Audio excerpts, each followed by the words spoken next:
are all Riemann sums.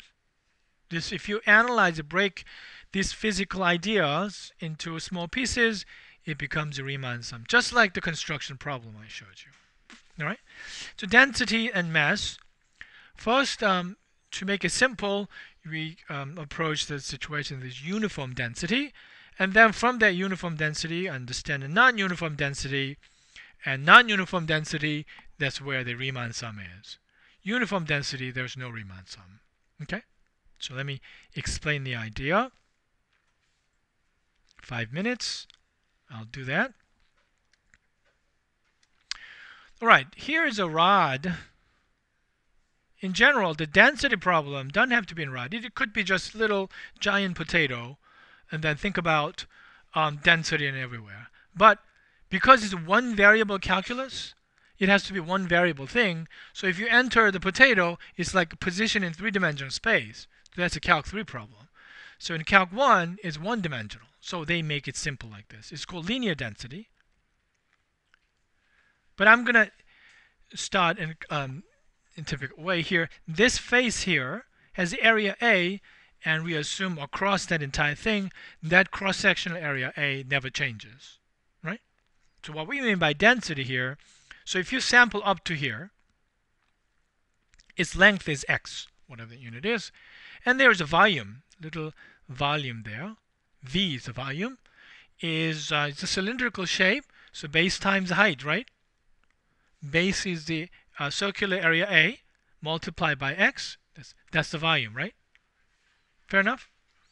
And what's in that is a mass. Number of particles is kind of the notion of a mass, right? Not really how you feel it in a gravitational field.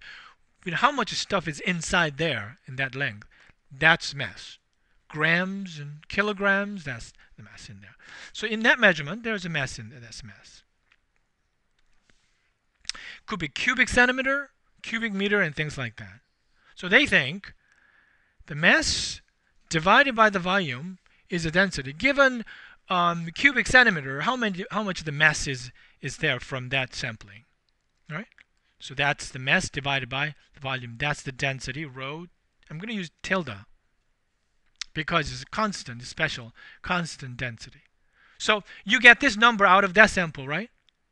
So I go over there. Why don't I, take that little sample x prime, a lot smaller, but somewhere else. It's not delta x prime. It's just x prime. Then you have different volume. The base area is the same, and x prime, and you have mass m prime, right? So altogether, now you have a new number, new sampling, m prime divided by v prime, and that's supposed to be different number, right? Different sampling, but uniform density means this works out to be the same number. Doesn't matter where you sample it, this mass divided by volume will be always the same number. So that is the definition of uniform density.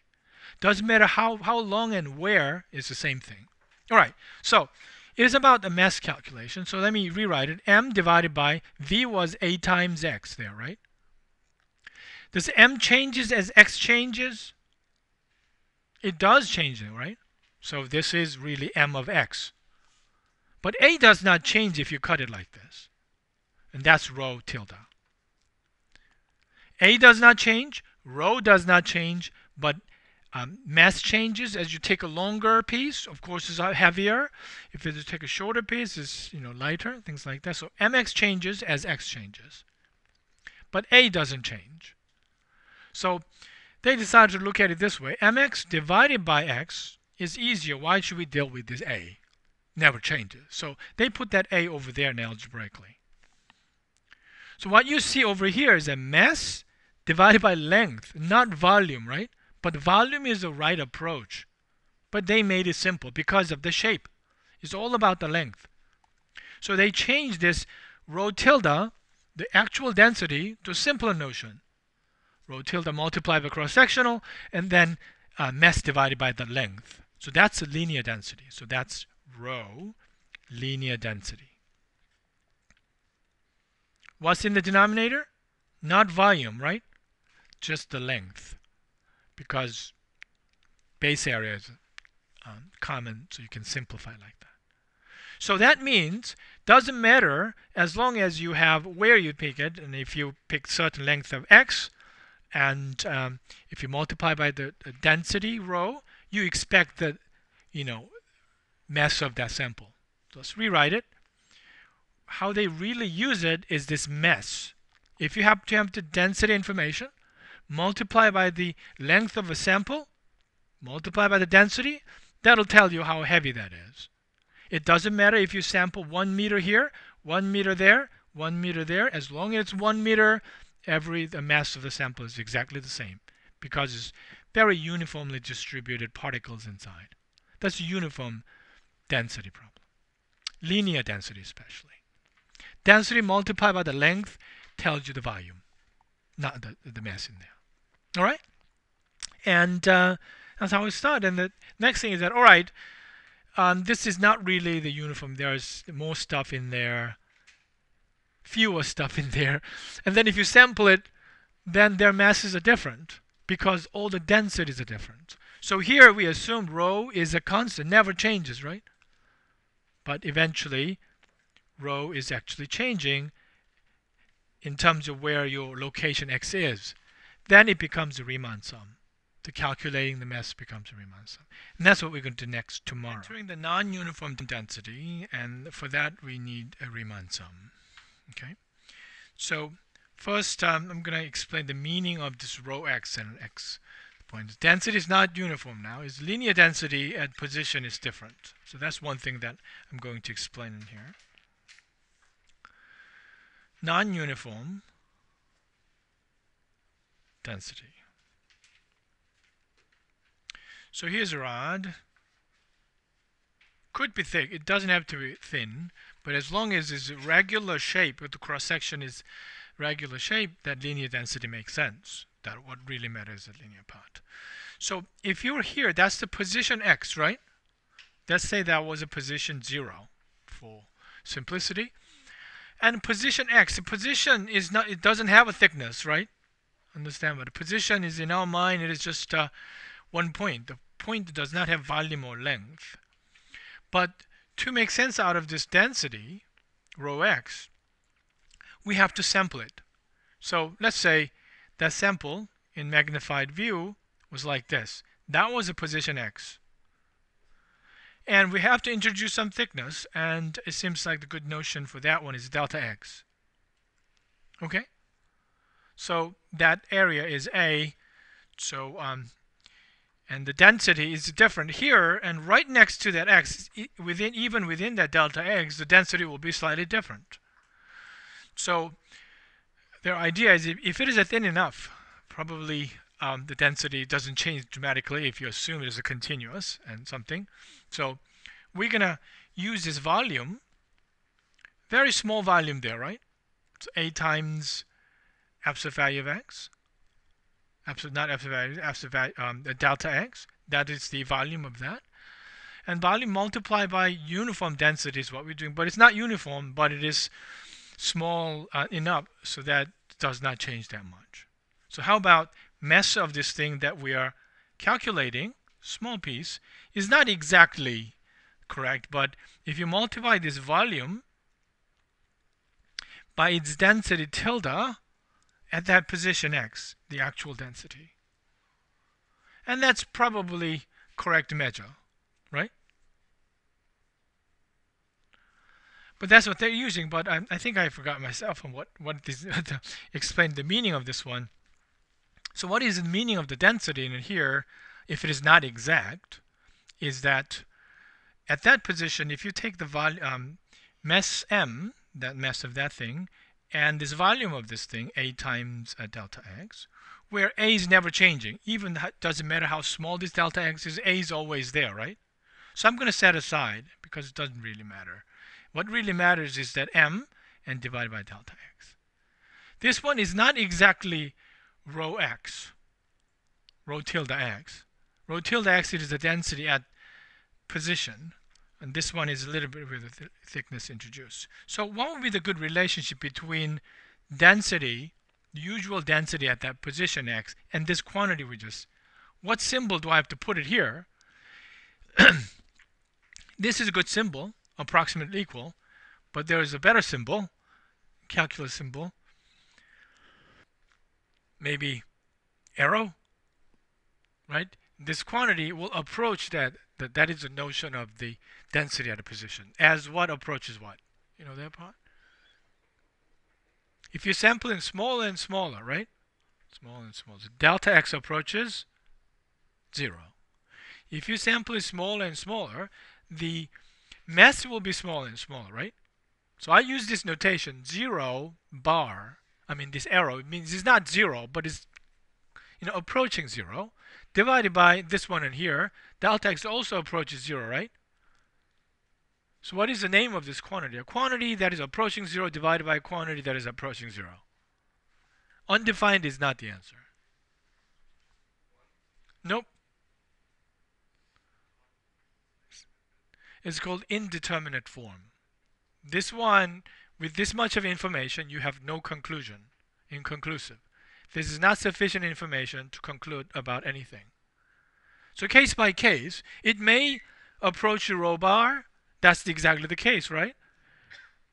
Mass approaches 0, length approaches 0. What is the quotient? Could be anything. That anything is a rho tilde. But this one is there, so if you add on that, that is the meaning of delta x. What is the delta x there? Meaning of delta x is the mass divided by length without that a in it. And what is the symbol that goes in there if it's exactly equal? Limit, right? Limit. Delta x approaches 0. So that is the meaning of rho x. One point in here, they give you the density function. Density of this bar right in here is like at every point we have this density in there. What does that mean? It means this notion. If you take a very, very small sample, what could that be? Using that, we're going to estimate the mass of this whole thing. So that's this idea. I did it backward. I apologize. All right, so let's do that. Let's see what I wrote in there. So I used delta xk, the small segment of the rod, and a certain position, and we're going to estimate the mass of the small segment. We're going to add them all up, and that's a total mass, right? So here is the that analysis. So you zoom in there. This side, it doesn't matter this time because we have linear density in there, right? So that's delta xk that matters. How about density for that part in here? Density changes throughout this entire piece, but it's approximately rho of what number? Whatever that position in that rod. So which is usually denoted by x equals xk, the position along the x-axis. So rho of xk is representative density around this little piece, although it's still changing. It's kind of close to that. So it turns out this approximation is good enough to actually formulate the Riemann sum. So what is the mass of this one? Delta mk, density rho xk, times the length delta x, right? If it is assumed to be kind of constant across it. Does that make sense?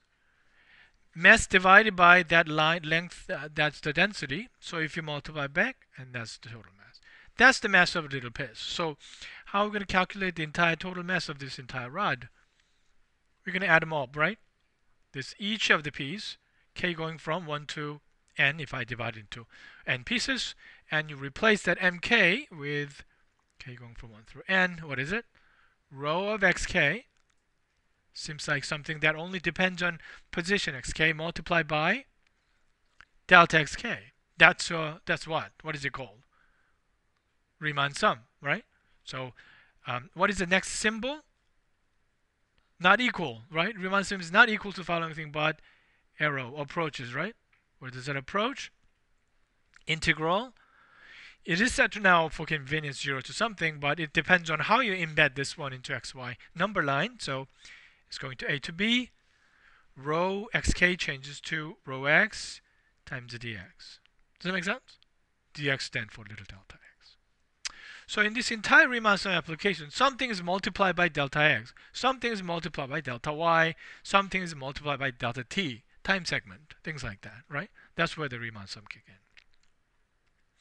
So that's how the Riemann sum version is calculated. I think I have this version in here. So now this is the application of Riemann sum. If you have non-uniform density of a matter, things like that, such that cross-section has a regular shape, all the same uniform shape, but density changes across, then we consider linear density, and the total mass of that thing is integral of a density along that line. So I wrote it out. The integral of a density of mass becomes the total mass. All right, if you multiply that. All right, that's one thing that you have to memorize, but if you understand the meaning of density, it's not hard to pull that out easily. So I want you to focus on this part. Rho x times delta x, right? What could that be? That's a mass. If you add them all up, that's its integral symbol. That is a total mass. One way to understand it. Any question about this idea? All right, we're not going to do any of this weird thing, but showing you that if you have solid S, including all that, and each position given by x, y, z coordinate system, you have a density. It's not linear density. That's the density, real volume, a cube in there. If you multiply tiny piece of a cube in there, density times volume becomes a little mass in the three-dimensional version. So in Calc 3, you're going to be calculating something like this. But the idea is exactly the same. Three-dimensional nonlinear density there, multiplied by tiny cube, add them all up, and that's going to be the total mass of the potato that is described by S in there. So that's this idea of calculating this one. You probably heard about the center of mass. It's an important notion in physics. It's because it's Isaac Newton's idea. So if I replace that giant potato by a tiny uranium ball, so that mass is exactly the same, right? So that position of a ball that replaced the occupant of the potato, and such that it has the same mass in there, point mass, but physics law applies the same way to that point, right? So that was the important idea to Newton, that if we have an Earth in there, if sun's gravity is acting on the Earth, at what point is it acting on? So he kind of changed the idea, shrink the entire Earth down to one point whose mass is exactly the same as the Earth. So that's a point mass. So that all the formulation of laws of universal gravitation is about that one point in the universe, shrinking the entire Earth down to one point with the same mass. How is it going? But what is that location then we have to apply? That is the center of mass. So that became an important idea in physics, and we will see something, I think, like that in later. But right now, this is all you have to know. One-dimensional is a lot easier, all right? Okay, that's all you have to solve. Nothing like that will show up in this course, but later in the Calc 3. All right, does that make sense? All right, before I enter example, let me just review the phenomenon, all the application of Riemann sum. Your length, and this is f of x, multiplied by delta x. That was the area, right? F of x is kind of length of a x-coordinate to x-axis to the y-coordinate there. If you multiply by delta x, that becomes area, right? That's the integral phenomenon. If you integrate length, it becomes area. How about area going to the volume? Remember any of those? Yeah, cross-section area multiplied by dx, right? That's a little thickness. Area multiplied by little thickness, that becomes volume. So if you integrate area, it becomes a volume, right? So that's a geometry example. But what you're looking at here is that if you integrate density along the little bit of linear density multiplied by delta x, it becomes mass. Okay? Next thing we're going to look at is a force applied by little distance, then it becomes work. It's the most unnatural one out of all that thing. So I'm going to explain a lot more about force and work thing. All right? But this phenomenon is there, but you cannot abuse it. You always have to go to the Riemann sum, carefully analyze it, and you can summarize it always nicely like that when lives are easy there. But you cannot generalize boldly to integrate something and claim that this is a correct volume. You have to be careful. All right, so here are some examples. We'll think about this physical situation and make sense out of this. A thin 2-meter bar, so maybe it's, like I said, it doesn't have to be thin, it just have to be a regular shape. If it's thin enough, even though it's irregular, ignore the irregularity because it's thin. All is a 2 meter, represented by interval, and here left side is x equals 0, right side there x equals 2. I hope that picture makes sense.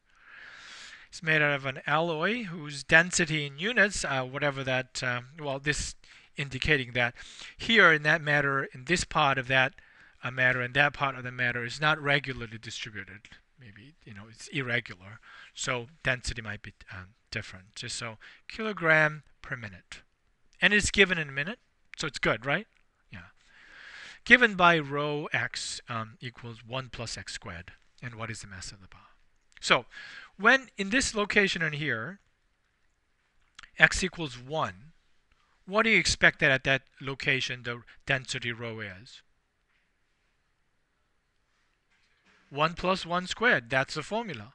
In that location, it tells you what the density is. So if I sample it like that, density is 2 kilogram per meter, linear density. So if I actually sample around that region, just about that minute, thickness in here, such that this one was a 0.1 meter. There, what do you expect the mass of this tiny thing is? Density is roughly 2, right? It's not going to change dramatically according to that function, right? So that's pretty much 2 density, 2 kilogram per minute. And what do we have here? Times 0.1 meter. So it's going to be 0.2 kilogram is what you expect there. If you sample 0.1 tiny piece there, that's expected. That's how heavy that is, right? But let's go over here.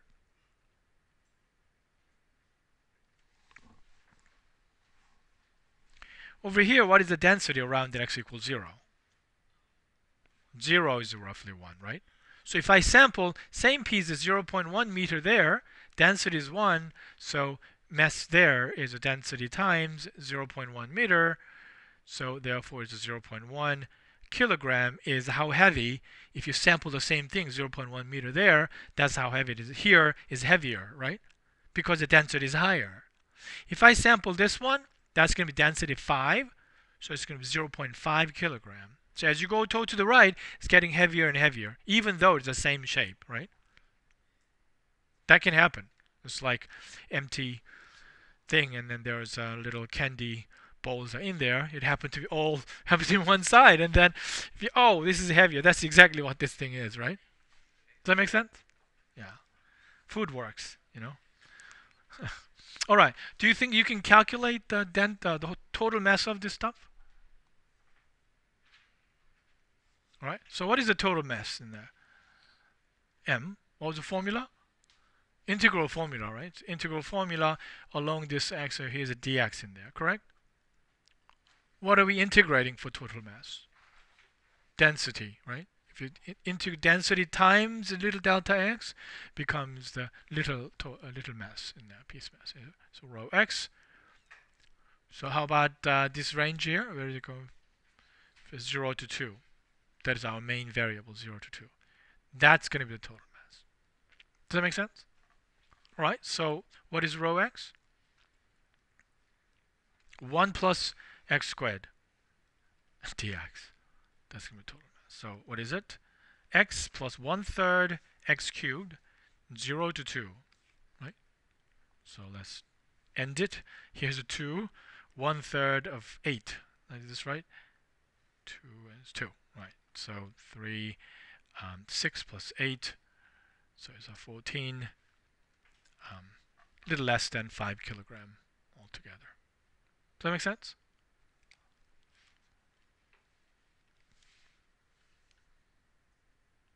All right. Any question?